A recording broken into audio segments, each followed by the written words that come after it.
자, 오늘 히브리서의 말씀을 제가 준비했는데요.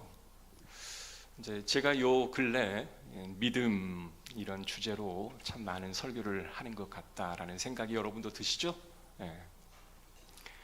또 아무튼 히브리서의 말씀을 오늘 서론적인 말씀을 하고 몇 번을 더 하려고 지금 계획 가운데 있습니다. 자, 우리가 역사 공부를 많이들 합니다. 공무원 시험을 보는데도 역사 공부는 아주 중요한 과목으로 여길 만큼 역사라고 하는 것은 이미 우리보다 먼저 살았던 우리 선조들의 그러한 인생의 과거를 통해서 오늘 우리가 어디로 나아가야 할지를 정확히 알게 되는 공부하는 시간이기도 하죠. 과거에 있었던 일이지만 현재도 있고 또 앞으로도 일어날 일이기 때문에 역사를 공부하는 것은 매우 중요한 학습의 과정이죠. 성경도요, 사실 과거에 일어났던 우리나라의 역사가 아닌 이스라엘이라고 하는 나라에 대한 역사잖아요. 왜 우리는 이스라엘이라는 나라의 역사를 굳이 공부하고 그 나라의 열왕의 이야기를 왜 우리는 매 설교 때마다 전하는 걸까? 성경은요, 과거의 부정적인 어떠한 영향력을 끼친 인물을 소개하면서 우리는 이렇게 살면 안 되겠다 라는 교훈을 얻기도 하고, 또 긍정적인 어떤 삶을 살아왔던, 또 긍정적인 신앙생활을 해왔던 어느 한 인물을 소개하면서 너희도 이렇게 살아라. 그러면 하나님께서 너희를 축복하고 너희 민족을 창대케 한다라는 것을 성경의 역사를 통해서 우리가 배우는 거죠. 그래서 역사를 통해서 우리 마음 속에 뭐가 생겨나냐면 소망이라고 하는 게 생겨나요. 그래서 바른 미래를 품게 되고, 나는 이렇게 앞으로 살아가야 할 것이고 나는 이대로 나는 길을 가겠다라는 하나의 어떤 결심이라고 하는 것이 생겨나는 거예요. 여러분, 우리가 지금 계속 성경 통독을 하고 있죠. 성경을 읽고 성경을 배우고 말씀을 함께 나누면서 여러분은 무엇을 배워가고 있는지를 한번 생각해 보시기를 바랍니다. 우리보다 먼저 신앙의 길을 걸어갔던 많은 신앙의 선배들이 하는 그 이야기들, 신앙이란 이거다, 믿음이란 바로 이것이다, 믿음이란 하나님을 이렇게 믿으며 살아가는구나 라는 것을 우리는 역사를 통해, 선조들의 삶을 통해 배우게 되는 것입니다. 그래서 우리가 히브리서 11장의 말씀을 오늘 서론을 함께 나누고자 하는 의도는 우리 선조들의 이러한 올곧고 올바른 신앙을 우리가 본받고 배우면서 우리도 그 길을 가고 싶다라는 그런 열망, 이런 것들이 있기 때문에 우리는 히브리서의 서론의 부분을 함께 나누고자 하는 것입니다. 여러분, 믿음이란 게 뭘까요? 믿음이라고 하는 것은 하나님이 내리시는 축복입니다. 그래서 내 안에 믿음이 있다라고 자신 있게 이야기할 수 있는 사람은 확언하건대 하나님의 은혜를 누리는 사람입니다. 모든 사람들이 나 믿음이 있다라고 말하지 못해요. 나 정말 믿음이 있는데 그 믿음이 나를 지탱해 주는 것입니다 라고 말하지 못하더라고요. 모든 사람들은 이 믿음을 가질 수 없는데 이것은 저의 말이 아니라 데살로니가전서 3장 11절에 믿음은 모든 사람의 것이 아니니라.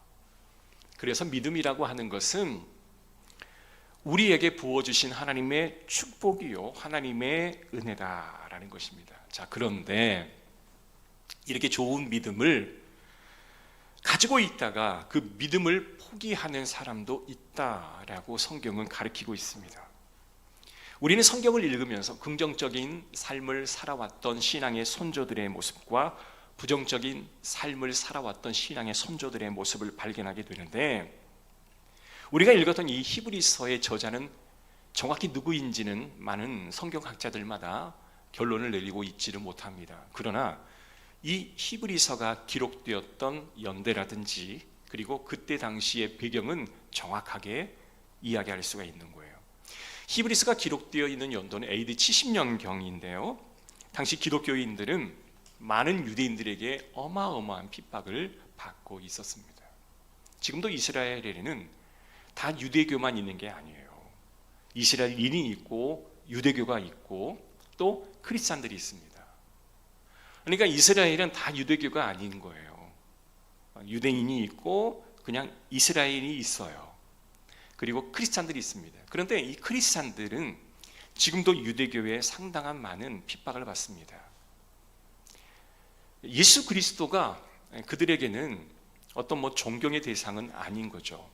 그냥 하나의 랍비 정도로만 여기고 예수 믿는 사람들이 엄청난 탄압과 핍박을 받고 있는 것도 현실의 문제이기도 한데 그때 당시는 이보다 훨씬 더 핍박이 강했습니다. 이 전까지는 유대교를 믿는 사람들이었어요. 그런데 예수 그리스도께서 그들 가운데 오셔서 구약에 매언되었던 메시아가 직접 내 눈앞에 딱 서 계시는 거예요. 그리고 그 예수 그리스도에 대한 믿음으로 인해 그들은 크리스찬 공동체를 만들고 교회 안에서 하나님의 말씀을 함께 나누는 신앙 공동체로 살아갔던 거죠. 이러한 모습을 유대인들이 보기에는 너무나 싫은 거예요. 배교 집단과도 같고 우리 공동체에서 떠나 새로운 이단을 만드는 그런 사람들로 여겨졌기 때문에 그들은 도저히 하나 될 수 없었던 사람이라 여기고 어마어마한 핍박을 했던 것입니다. 그 핍박 가운데 가장 어려웠던 핍박은 경제적인 핍박이었어요. 도저히 세상에서 어떤 물건을 사고 파는 모든 행위를 할 수 없을 정도의 그런 핍박이 있었습니다. 자, 얼마나 큰 핍박이었을까요? 여러분 돈이 있으면 가서 물건을 사죠? 어려움 없잖아요. 마트 가면 한 달치, 두 달치의 식량을 우리는 사올 수 있는 자유가 있습니다. 그런데 우리가 가서 돈을 주고 뭘 사려고 해도 팔지를 않아요. 아예 출입 자체를 막아버려요. 돈은 있어요. 배가 고파요. 뭔가 사고 싶은데 살 수 없다면 여러분 정말 화가 나지 않겠습니까? 그러다 나중에는 사람들이 나 예수 믿는 그 공동체에서 떠나 다시 유대로 돌아가야겠다라고 생각하는 사람들이 이렇게 많아지기 시작했다라는 것입니다. 자, 그런데 당시에 또 어떤 일이 일어나게 되냐면 당시 로마의 황제였던 네로 황제가 약간 좀 사이코패스가 있는 것 같아요. 갑자기 로마가 활활 불에 타오르는 것을 보고 싶었던 거예요. 그래서 사람을 시켜서 로마의 대화재를 일으켜버린 거예요. 그 눈앞에 거대한 유적과도 같은 그 도시가 활활 타오르는 것을 보면서 막 카타르시스를 막 느끼고 있는 상황 속에 나중에 이 일이 바로 네로의 행위였다라는 것이 공공연하게 소문으로 퍼지기 시작하니 로마 시민들이 가만히 있겠습니까?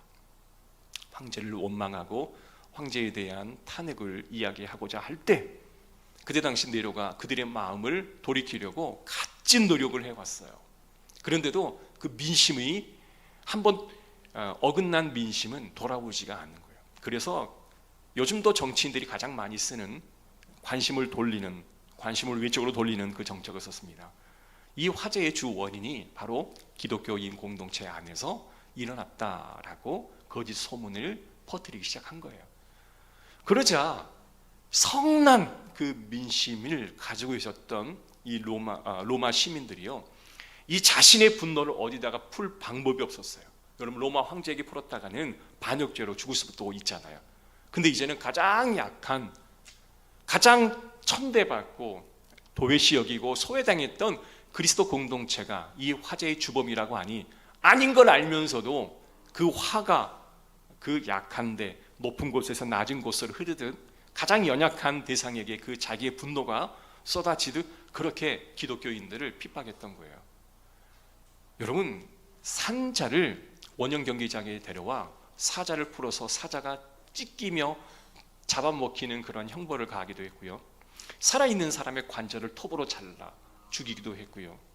그리고 정말 인간이 경험할 수 없는 아주 끔찍한 그러한 형벌들을 가하기 시작했습니다. 여러분, 내적으로 동족이 우리를 핍박해요. 미워해요. 그리고 외적으로는 로마 사람들이 자기를 핍박합니다. 그러니 그들 안에는 기독교인 공동체에서 이탈해 나아가는 사람들이 아주 급속적으로 많아지기 시작했던 거예요. 이러한 상황 속에서 상당수 많은 그리스도인들이 하나님의 선물로 여기고 하나님의 기쁨, 하나님의 영광의 대상이었던 그 믿음, 내 마음에 믿음이 있습니다, 이거를 최고로 자부심을 느꼈고 하나님께 감사드리던 그 내용을 이제는 그 믿음을 포기하기 시작합니다. 얼마나 많은 사람들이 믿음을 포기하고 다시 유대 공동체로 돌아갔는지 성경은 그들에게 이렇게 이야기합니다. 너희 결코 믿음 포기하지 말아라. 흔들리지 않는 믿음을 가져라. 이게 바로 히브리서가 기록된 목적이에요. 자, 그렇다면 오늘날에도 우리에게 하나님의 선물로 여기던 이 믿음을 포기하려는 시도들이 얼마나 많이 있습니까? 교회 안에서도 내적인 어떤 갈등으로 인해서 야, 나 믿음 포기할래, 이러한 일들이 얼마나 많이 일어납니까? 외적인 보이지 않는 교회를 핍박하는 일들이 얼마나 많이 있습니까? 여러분 느끼지 못하실지 모르겠지만 교회가 많은 핍박을 받고 있는 가운데도 있어요. 여러분, 우리가 전도하면 세상 사람들이 막 신고하고 뭐라 합니다. 우리는 막 사명에 불타서 예수 믿으십시오. 예수 믿으면 하나님의 복이 여러분 가운데 흘러갑니다. 꼭 예수 믿으십시오. 확신에 찬 목소리로 외치지만 세상 사람들은 거들떠도 보지 않고 가장 가치 없는 일에 헌신하는 사람의 부리로 집어넣어버리고 심지어는 신고하고, 그리고 정부도 어마어마한 보이지 않는 그런 힘으로 또한 기독교 자체를 탄압하는 일들이 현재 일어나고 있지 않습니까? 그래서 많은 사람들이 예수 믿는다, 교회 다닌다, 내가 신앙인이다 하는 그 자체를 말을 못해요. 왜냐하면 사회적으로 그런 프레임을 만들어 버리니까. 목회자는 범죄자 집단, 교회 다니는 사람들은 이상한 집단이라는 프레임을 딱 씌우니 학생들 안에서도 그런 이야기를 잘 못해요. 교회 다닌다, 내가 교회의 성도다, 이런 말을 잘 못합니다. 여러분, 이런 프레임을 씌우는 것은 굉장히 위험하고 범죄스러운 행동이죠. 여러분, 히브리서 기자가 꼭 우리에게 이야기하고 싶었던 한 가지 주제는 뭐냐? 결코 믿음을 포기하지 말아라. 결코 너희가 가지고 있던 신앙을 버리지 말아라. 여러분, 히브리서가 주는 단 한 번의 또한 한 가지의 이 메시지인 줄로 믿습니다. 그래서 동시에 히브리서를 읽는 모든 크리스찬들에게 이스라엘 역사를 소개하고 있는 거예요. 자, 3장 17절부터 4장 11절까지는 부정적인 사례를 먼저 소개하면서 그들이 실패한 이유가 한 가지다. 하나님이 그들이 이스라엘 백성들을 출애굽시켜 광야로 내보내지 않았냐. 눈앞에서 홍해를 보고 눈앞에서 10가지 기적이 그 문명을 이기는 그런 놀라운 영광을 체험함에도 불구하고 그들은 물이 없으면 불평, 먹을 것이 없으면 불평, 원망, 지도자 원망, 하나님 원망, 그러니까 인간이 할 수 있는 모든 각종의 종류의 원망을 다 쏟아내었습니다. 그래서 히브리 기자가 말합니다. 너희의 삶에 원망하지 말고 불평하지 말고 하나님을 믿어라. 할렐루야. 그리고 11장에 들어가서는 구약시대의 믿음의 사람을 소개하고 있는데요, 이번에는 긍정적인 삶을 살았던 사람들을 소개하면서 이들의 아름다운 모습은 하나님의 믿음의 전당에 헌정될 만한 그러한 사람들이었다라고 이야기하는 거예요. 그래서 너희도 이와 같이 아름다운 믿음을 가지고 신앙생활을 할 것을 종용하고 있는 거예요. 우리도 히브리 기자가 이 말씀을 기록할 당시에 유대인과는 같지 않겠지만, 이스라엘인과 크리스찬과는 같지 않겠지만, 그러나 내가 겪는 고통이 최고의 어려운 고통이잖아요. 내가 지금 당하고 있는 고통은 아무리 다른 사람이 고통을 당한다 할지라도 그건 나에게 있어서는 가장 큰 고통이잖아요. 그죠? 그러니 오늘 우리에게 믿음으로 살았던 사람들의 소식을 전하면서 너희도 믿음을 가지고 살라라고 이야기하는 겁니다. 그래서 오늘 히브리서 기자는 1절과 2절을 통해서 우리 선조들이 소유한 믿음은 바로 이것이고 우리가 무엇 때문에 무슨 근거로 이러한 신앙생활을 해야 하는지를 소개하고 있는 것입니다. 먼저는 히브리서 11장 1절 2절이 서론이고요, 39절 40절은 이 본문의 결론입니다. 자, 그런데 지금 1절부터 39절 40절까지가 한 통으로 보았을 때 이거를 좀 구분하는 것은 굉장히 중요한 겁니다. 여기서 처음과 끝을 무슨 단어로 소개하고 마감을 하고 있냐면 딱 한 가지 단어예요. 따라합시다. 증거라는 단어로 서론을 시작하고 증거라는 단어로 마감하고 문을 닫고 있는 구조 속에 있습니다. 자, 3절부터 38절까지는 본론인데요, 첫 번째는 원시 시대, 그래서 창조, 아벨, 에녹, 노아의 말씀을 소개하면서 에녹 시대, 원시 시대 이야기를 하고요. 그 다음에는 족장 시대, 아브라함, 이삭, 야곱, 요셉의 이야기를 풀어갑니다. 그리고 세 번째는 사사들을 기록하고 있으며 네 번째는 마지막 이름도 없지만 환난을 받고 있지만 그들이 그 믿음을 지켰던 사람들의 이야기를 기록하면서 이 모든 것을 완성을 해요. 자, 증거로 시작하고 그 다음에 증거로 마감하고 원시시대 족장, 사사, 그리고 믿음으로 승리했던 사람들을 그 안에 배치를 시키고 있는 거죠. 그리고 나서 이 전체에 대한 구조를 이제 우리가 앞으로 살펴보겠지만 첫 번째는 믿음에 대해서 우리에게 먼저 소개하는 거예요. 즉, 믿음은 뭐냐? 바라는 것들의 실상이다. 보이지 않는 것들의 증거다. 그리고 믿음의 이 증거를 너희는 이미 받았다라고 이야기하는 거예요. 자, 구약 시대에 사용되었던 이 믿음이라는 단어는 오늘날 우리가 쓰는 이 믿음과 동일한 단어예요. 그럼 좀 이상하지 않습니까? 아니, 구약은 예수님이 없잖아요. 오늘은 우리가 예수 그리스도를 믿음으로 우리가 믿는다라고 말하지 않나요? 다른 단어가 아닌가요? 아닙니다. 구약도 지난번에 제가 설교 시간에 말씀했던 것처럼 오실 메시아에 대한 기록이 정확히 담겨 있고 그때 그 믿음도 바로 예수 그리스도를, 오실 예수 그리스도를 믿는 믿음이다라고 명시하는 거고요. 예수님이 오신 이후에 부활하셔서 다시 재림하실 그 사이에 있는 저와 여러분도 다시 오실 예수 그리스도를 믿는 그 믿음은 동일한 단어라는 것이죠. 아멘. 그래서 이 땅을 살아가면서 믿음이 모든 사람에게 다 있다라고 제가 지난번에 말씀드렸잖아요. 모든 사람들은 다 믿어요. 우리만 믿는 게 아니에요. 여러분, 타 종교를 믿는 자도 그들 자체적으로 믿습니다. 그리고 나름대로의 신념도 있고 나름대로 자신의 믿음도 있어요. 다만 믿음의 대상 그리고 무엇을 믿는가, 이게 좀 다를 뿐이지 사람들은 다 믿음을 가지고 있다라는 거예요. 자, 그런데 히브리 기자는 뭐라고 말하냐? 믿음은 바라는 것들의 뭐예요? 실상이다 라고 말합니다. 이걸 좀 다르게 번역하면 믿음은 바라는 것들의 확신이다. 뭐라고요? 믿음은 바라는 것들의 확신이다 라는 거예요. 이 말이 뭘까요? 우리가 바라는 것은 이러한 소망인데 이 소망이 확신하며 살아가는 것이 바로 믿음이다 라는 거예요. 무신론자도 신이 없다라고 믿어요. 우리는 예수님이 살아계시다라고 하는 것을 믿어요. 그들이 가진 믿음은 굉장히 주관적인 믿음이고요. 우리가 갖는 믿음도 주관적이기보다는 객관적인 믿음을 우리는 더 소중히 여깁니다. 자, 이걸 제가 설명을 드릴게요.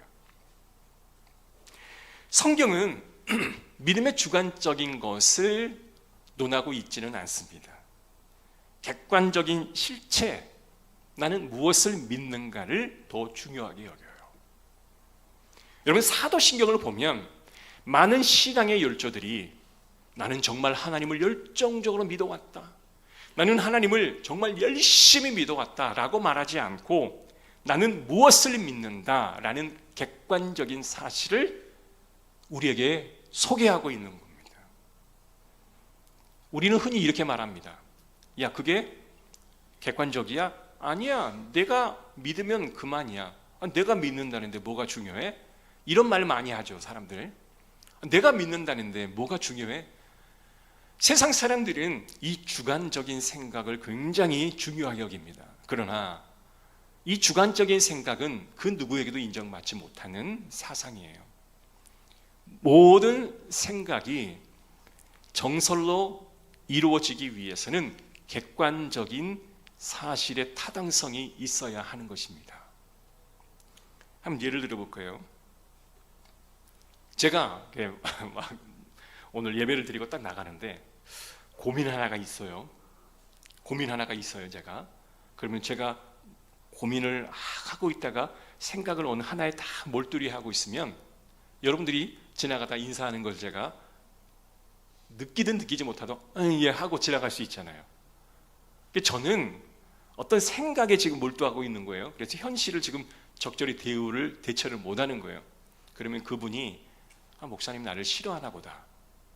내가 인사를 해도 잘 대우를 안 해주니까, 반응을 안 해주니까 나를 싫어하나 보다. 이건 주관적인 생각이잖아요. 그러면 그 주관적인 생각 하나를 가지고 나를 떠날 수 있죠. 교회를 떠날 수가 있죠. 내가 이런 대우 받으려고 교회 왔나? 그러니까 이게 굉장히 주관적인 사실인데 이게 위험하다라는 거예요.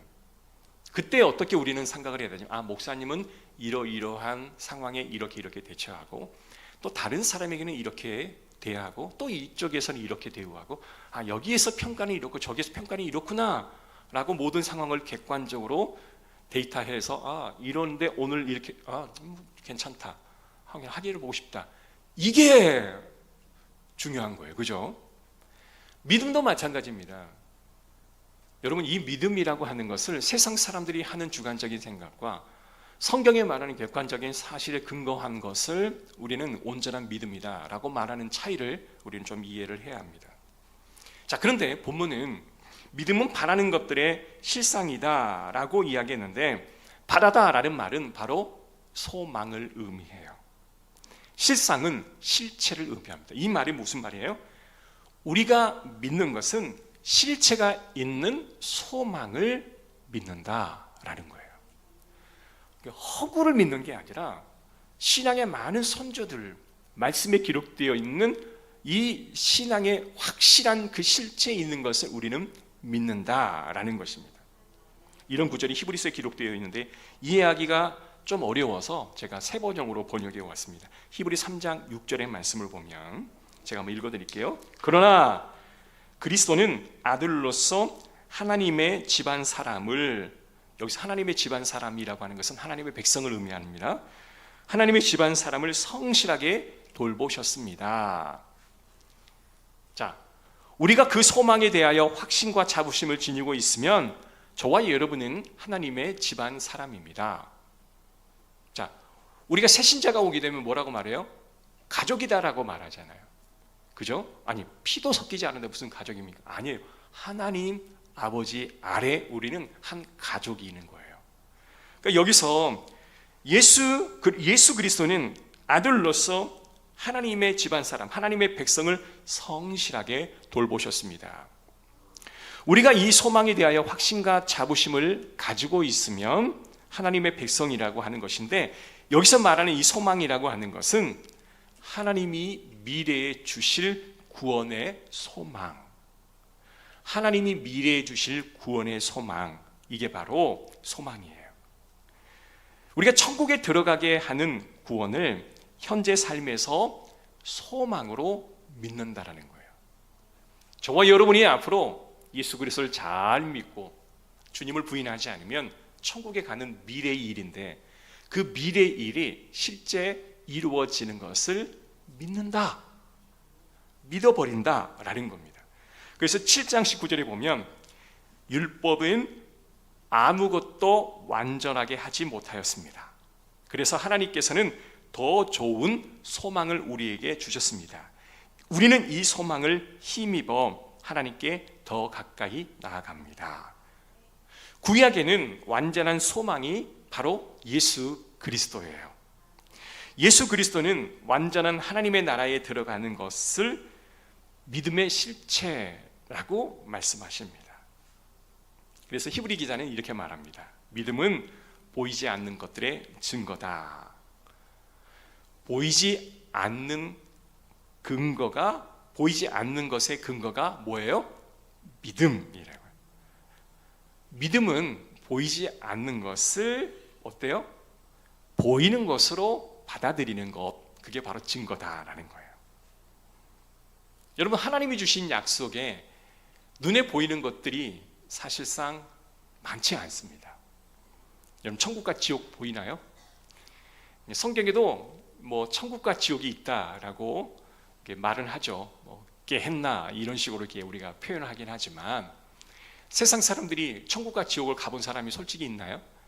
사실은 우리가 죽은 후에나 가야 할 곳이 천국과 지옥이기 때문에 잠시 죽었다가 다시 살아나서 천국이 있다, 나는 천국에 가봤다 라고 말하는 사람이 있긴 하지만, 거짓 나사로가 이제 천국에 가고 부자가 지옥에 가서 이러한 성경의 기록은 있긴 하지만, 사실 이것은 보이지 않는, 경험하지 않는 미래의 세계, 그리고 우리가 경험할 수 없는 그런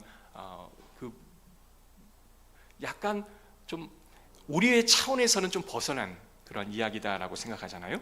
그런데 보이지 않는 것들이 실제로 이루어지는 것을 우리는 믿음이라고 말하는 거예요. 근데 성경에 그러한 것들이 굉장히 많습니다. 여러분, 노아 보십시오. 노아.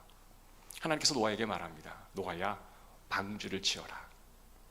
내가 말을 끝나기 전까지 너는 계속해서 방주를 지어라. 얼마나 많은 사람에게 조롱을 받았습니까? 저 미친 사람이, 아니 배를 바다에다가 만들어야지 왜 산에 올라가서 배를 만드는 거야?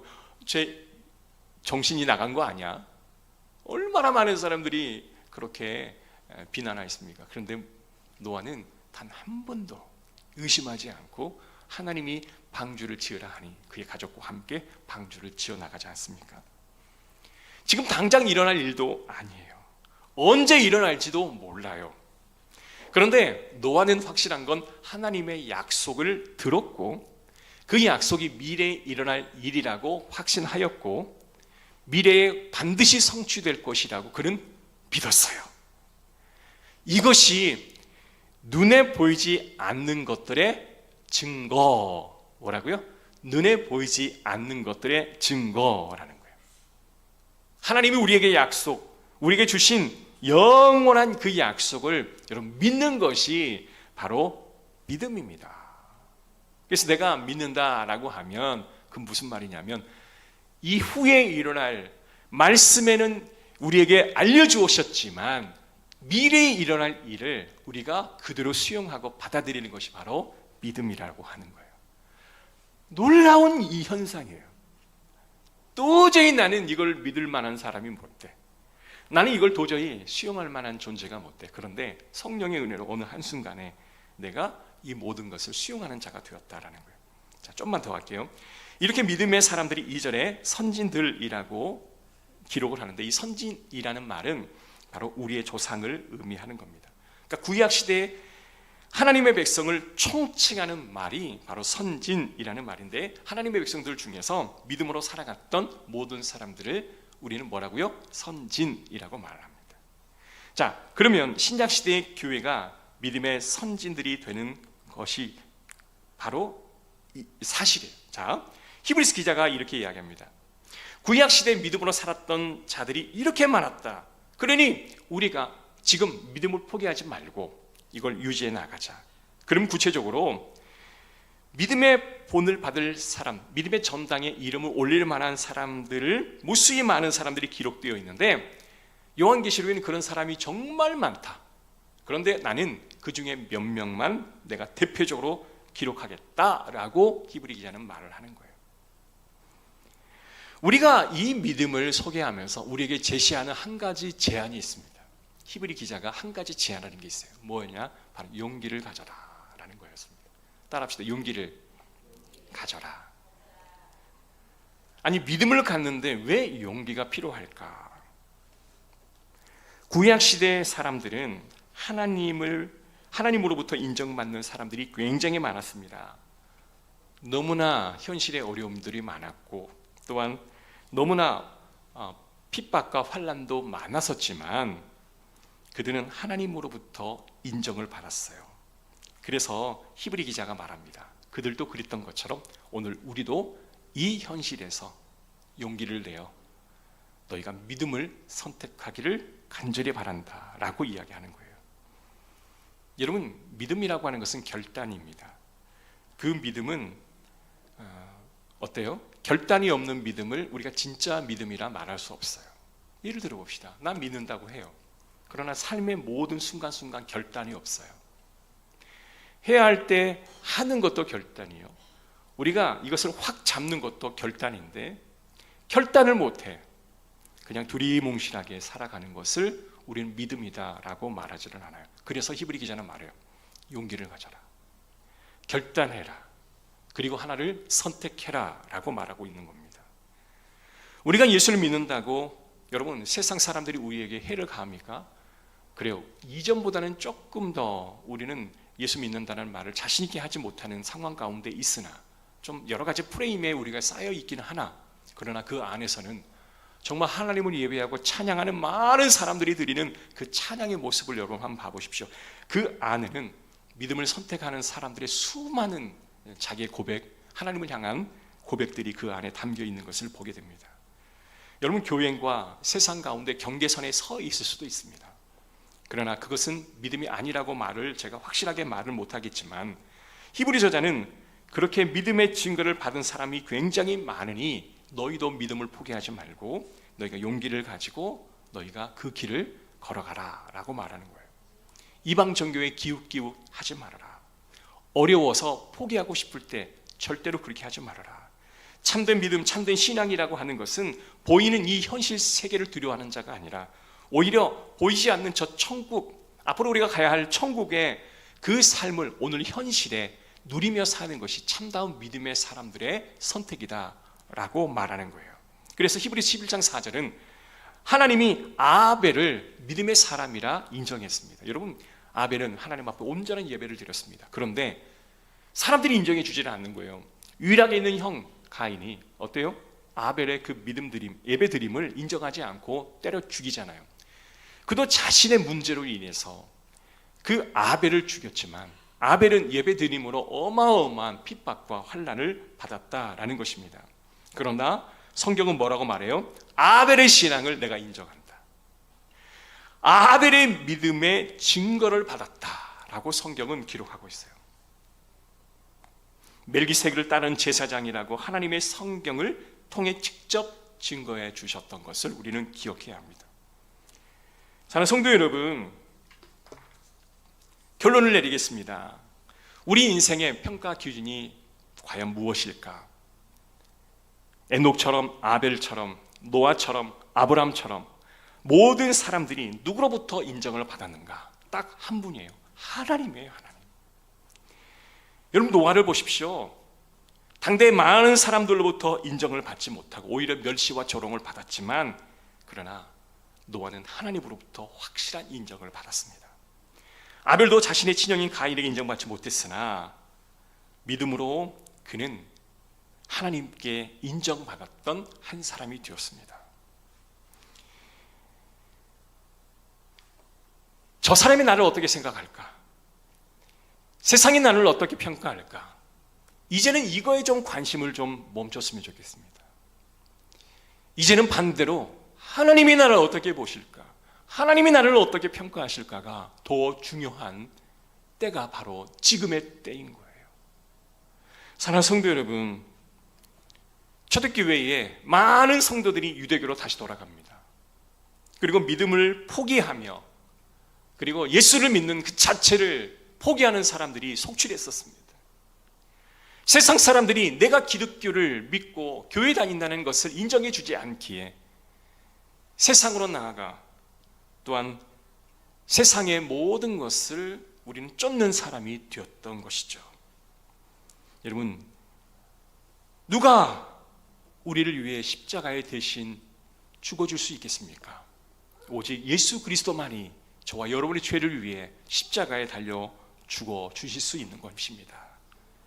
여러분, 베드로 사도 바울이 위대한 것은 하나님을 온전히 믿었고 그 바라는 것들이 실상으로 이루어질 것을 믿었기에 그가 위대한 사도가 되었던 것입니다. 하나님께 인정받는 거예요. 우리가 인생을 살아갈 때 가장 중요한 것은 내 인생의 마지막에 저와 여러분이 하나님 앞에 섰을 때 하나님이 나를 어떻게 평가 내리실 건가, 그게 가장 중요한 것이고 그것만을 위해 우리는 살아가야 할 것입니다. 나는 평생 믿음으로 살아왔고 믿음의 증거를 받은 자이다 라는 평가를 받기를 주의 이름으로 축복합니다. 하나님으로부터 믿음의 사람이다 라고 평가를 받는 저와 여러분이 되어주셨으면 정말 좋겠습니다. 따라합시다. 나는 믿음으로 살고 있는가? 이 질문에 아멘이라고 답하는 우리 열린문교회 성도님 되시기를 주의 이름으로 축복합니다. 기도하겠습니다. 하나님 감사합니다. 오늘 히브리 기자는 믿음의 서론을